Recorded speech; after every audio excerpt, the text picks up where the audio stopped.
আমাদের এখন প্রধানমন্ত্রী কি জানো? নাম কি? তারেক রহমান।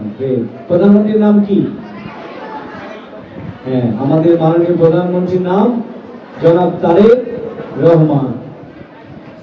উনি ইলেকশনের আগে একটা রিসার্চ করেছেন, অনেকদিন ধরে রিসার্চটা করেছেন যে বাংলাদেশে আবহাওয়া, জীববৈচিত্র্য, বায়োডাইভার্সিটি সব ঠিক রাখতে কি পরিমাণ গাছ লাগানোর প্রয়োজন এবং কি পরিমাণে আছে। একটা দেশের আয়তনে 25% গাছ থাকা প্রয়োজন, আমাদের এখন আছে 15 থেকে 16%। এই কারণে উনি হিসাব করে দেখেছেন আমরা যদি 25 কোটি গাছ লাগাতে পারি তাহলে আমাদের যে পরিমাণে গাছ থাকা প্রয়োজন সেটা থাকবে।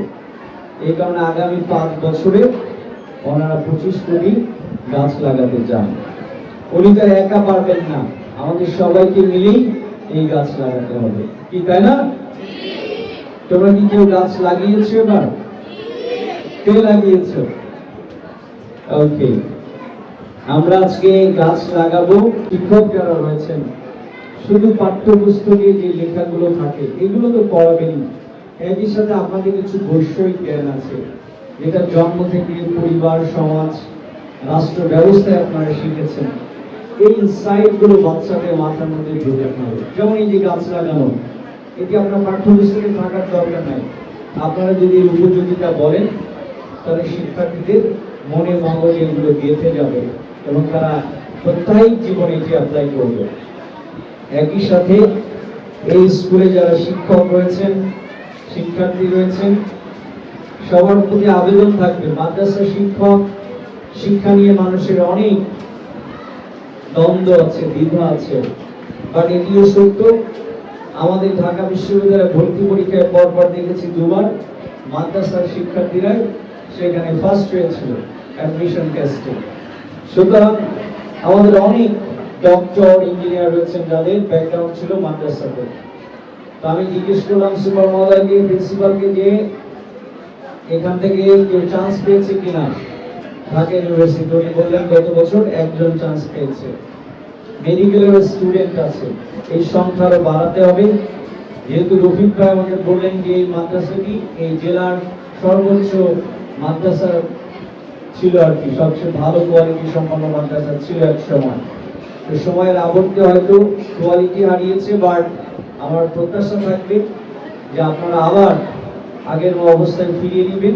আমাদের ইউরো মহোদয় শত ব্যস্ততার মধ্যেও আমাদের এই মাদ্রাসার মধ্যে উনি আমাদেরকে এই ব্যস্ততার মধ্যে যেটুকু সময় দিয়েছেন আমরা সত্যি ওনার কাছে কৃতজ্ঞ। এবং উনি সত্যিকারের একজন মানবিক অফিসার। উনি রূপগঞ্জে বহুদিনই যাবৎ আছেন।